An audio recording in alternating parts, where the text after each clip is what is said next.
ہم وزن اعتبار سے من صام رمضان ایمانا واحتسابا غفر له ما تقدم من ذنبه، من قام رمضان ایمانا واحتسابا غفر له ما تقدم من ذنبه۔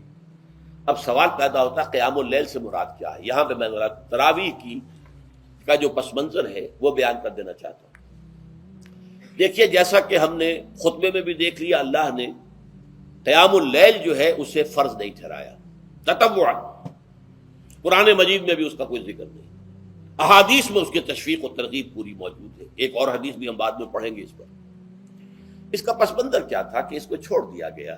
اب ظاہر بات ہے مسلمانوں میں کمزور بھی ہیں، مسلمانوں میں وہ مزدوری کرنے والے بھی ہیں، روزہ تو فرض ہے ان پر، چاہے مئی کا مہینہ ہے اور گندم کاٹنی ہے، روزہ تو پھر بھی رکھنا ہوگا، یہ سب کچھ۔ لیکن یہ کہ رات کو پھر کھڑے رہنا ان کے لیے، جاگنا ممکن نہیں ہے، لہذا ان کے اوپر یہ چیز فرض نہیں۔ حضور نے تراویح کی نماز یا قیام اللیل نہ اسے فرض قرار دیا، نہ اس کے بعد جماعت کوئی اہتمام کیا مستقل۔ صرف 3 راتیں آپ نے جماعت کروائی ہے، اس میں 8 رکعتیں آپ نے پڑھی ہیں کہ جو آپ کا معمول تھا تہجد کا وہ پڑھی، اور تہجد کے وقت ہی جماعت کرائیے۔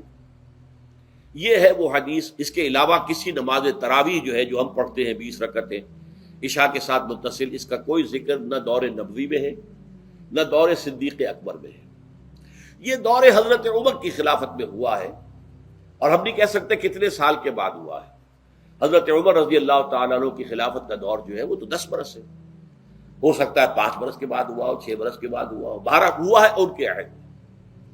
حضرت عمر ایک مرتبہ مسجد میں داخل ہوئے، مسجد نبوی میں، تو دیکھا کہ کچھ لوگ 8 10 12 جو ہے وہ ایک جو ہے حافظ کے پیچھے کھڑے ہوئے اور قرآن سن رہے ہیں، کچھ دوسرے کونے میں کھڑے ہیں، کچھ کہیں اور کھڑے ہیں، مختلف جماعتیں ہو رہی ہیں۔ تو انہوں نے سوچا کہ کیوں نہ ان سب کو ایک امام کے پیچھے جمع کر دیا جائے، اور اس کے لیے لوگوں کی سہولت کے لیے عشاء کے ساتھ متصل رکھ دیا جائے، اس لیے کہ تہجد کے وقت اٹھنا جو ہے وہ تو ہر کس و ناقص کا کام نہیں ہے، کہ عشاء کے بعد اگر تھوڑا سا اضافی وقت ہو صرف، تو یہ ہر شخص کر لے گا، مزدور بھی کر لے گا۔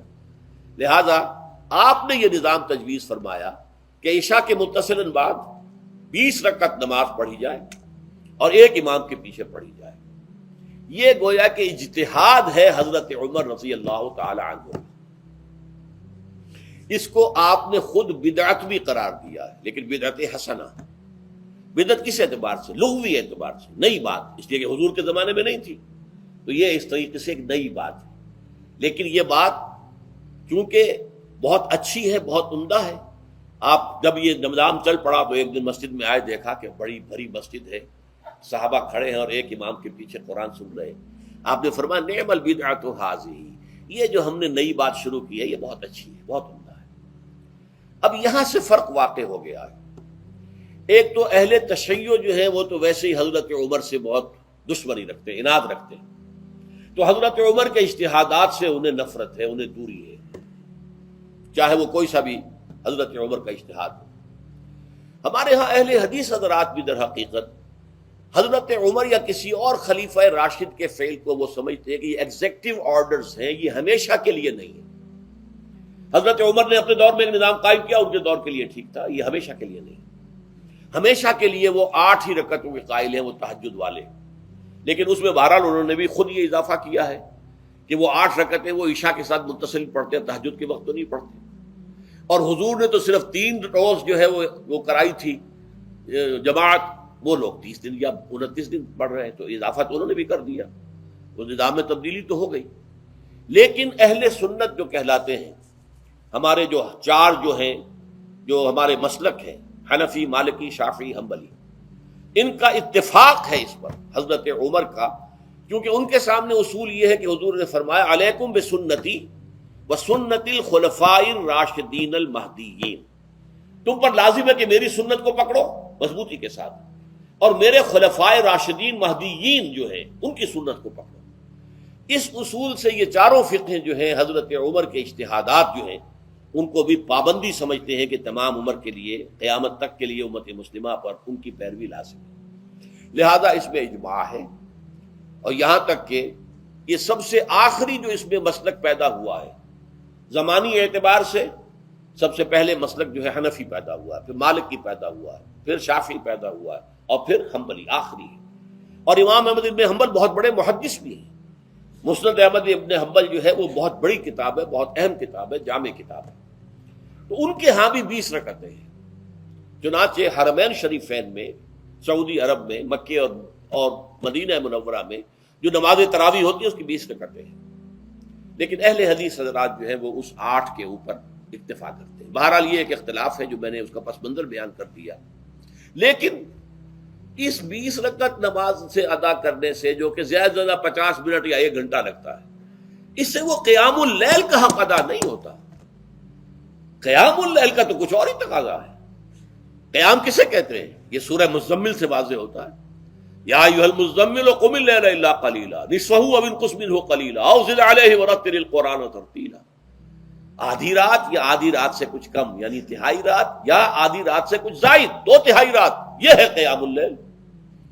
چنانچہ سورہ مزمل ہی کی آخری آیت جو دوسرا رکوع مشتمل ہے جس پر، اس میں صاف کہہ دیا گیا ان ربک یعلم انک تقوم ادنی من ثلثی اللیل ونصفہ وثلثہ وطائفۃ من الذین معک۔ اے اللہ کے نبی، اللہ خوب واقف ہے کہ آپ بھی اور آپ کے ساتھ ایک جماعت بھی رات کو کھڑی رہتی ہے، 2/3 رات یا آدھی رات یا 1/3 رات۔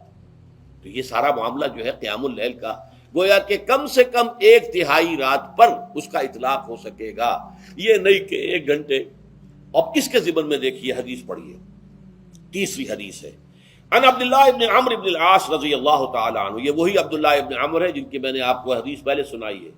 یہ ساری رات کھڑے رہتے تھے، پوری رات، اور ہر روز روزہ رکھتے تھے، جس پر حضور نے منع کیا، لا تفعل، مت کرو ایسا۔ رضی اللہ عنہما، یہ خود بھی صحابی ہیں اور ان کے والد عمرو بن العاص بھی صحابی ہیں۔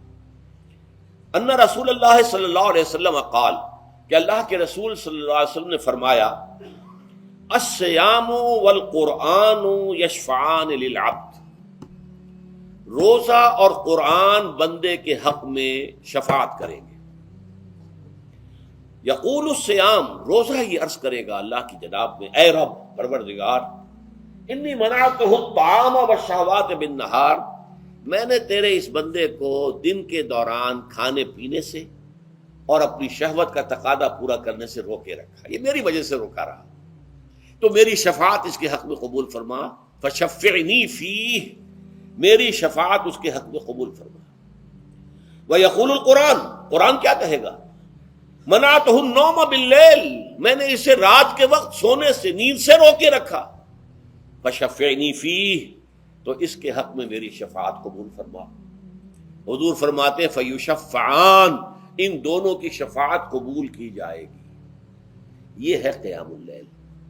یہ قیام اللیل صرف تراویح کی نماز سے جو پڑھ لی جاتی ہے، اور ہمارے ہاں تو یہ ہے، وہاں کم سے کم یہ تو تھا، صحابہ کرام کھڑے ہوتے تھے تو جو قاری پڑھ رہا ہوتا تھا وہ ان کے دل میں اترتا جاتا تھا، اس کا مضمون اور مفہوم جو ہے ان کو معلوم ہے، لہذا وہ اس کی زبان سے نکلا ہوا ہر لفظ ان کے قلب کی گہرائیوں تک اتر رہا ہے۔ یہاں تو یہ ہے پیرٹ لائک حافظ ہے، اسے خود پتہ نہیں میں کیا پڑھ رہا ہوں۔ اکثر حفاظ جو ہیں وہ عالم تو نہیں ہوتے، اور جو سن رہے ہیں انہیں کچھ پتہ نہیں ہم نے کیا سنا ہے۔ تو ٹھیک ہے، کم سے کم ثواب تو انہیں ملے گا کہ انہوں نے وقت نکالا ہے، 1 گھنٹہ ہی اضافی صحیح، لیکن بہرحال اس کا وقت تو انہوں نے نکالا ہے، محنت کی ہے، کھڑے رہے ہیں، ثواب ملے گا۔ لیکن جو مقصد ہے وہ حاصل نہیں ہوتا۔ اس مقصد کے حصول کے لیے اول تو قیام اللیل کی کم سے کم مدت 1/3۔ اگر کوئی شخص فرض کیجئے کہ اس کے ہاں کوئی اور انتظام نہیں ہے، جیسا کہ ہمارے ہاں ہم نے انتظام کیا ہے، بڑے بڑے شہروں میں دورہ ترجمہ قرآن، اس میں ہمیں 5 گھنٹے لگ جاتے ہیں، نصف شب کے قریب جو ہے معاملہ ہو جاتا ہے۔ اس میں کیا ہوتا ہے کہ ہر 4 رکعت سے پہلے جو اس کے اندر پڑھا جانا ہے حصہ قرآن کا، اس کا پہلے ہم مطالعہ کرتے ہیں بیٹھ کر، ترجمہ اور کچھ موٹے موٹے نکات کی جو ہے وضاحت، پھر کھڑے ہو گئے اور قاری صاحب کے پیچھے 4 رکعتوں کے اندر وہ 4 رکوع یا جتنے بھی ہیں پڑھ لی، سن لیے، پھر بیٹھ گئے 4 کے بعد پھر اگلی 4 رکعتوں کے اندر جو کچھ پڑھا جانے والا ہے اس کا ترجمہ، اس کی تفہیم ہو گئی، پھر کھڑے ہو گئے، پھر سن لیا۔ اس طریقے سے 5-6 گھنٹے میں تراویح ختم ہوئی، تو تراویح بھی ہو گئی، حضرت عمر کے اجتہاد پر عمل بھی ہو گیا، 20 تراویح ہو گئی، لیکن یہ ہے کہ اس کے ساتھ جو اصل غرض و غایت ہے قیام اللیل کی وہ بھی حاصل ہو گئی۔ یہ ہم نے 17 سال پہلے شروع کیا تھا یا 18 سال پہلے، اور وہ انشاءاللہ اللہ کے فضل و کرم سے اب چل رہا ہے، بڑے بڑے شہروں میں ہو رہا ہے۔ لاہور میں جن مقامات پر ہو رہا ہے وہ تازہ جو ندائے خلافت ہے اس کے اندر آپ اس کی فہرست دیکھ لیں۔ کراچی میں تو اس سے غالباً 3 گنا مقامات کے اوپر وہ کام ہو رہا ہے، اور دوسرے شہروں میں بھی ہو رہا ہے۔ تو اس سے در حقیقت وہ غرض و غایت، وہ حکمت جو ہے پوری ہوتی ہے کہ یہ دونوں چیزیں پیرلل ہیں۔ من صام رمضان ایمانا واحتسابا غفر له ما تقدم من ذنبه ومن قام رمضان ایمانا واحتسابا غفر له ما تقدم من ذنبه۔ تو صیام اور قیام جو ہے ان دونوں کا حق ادا ہو جاتا ہے۔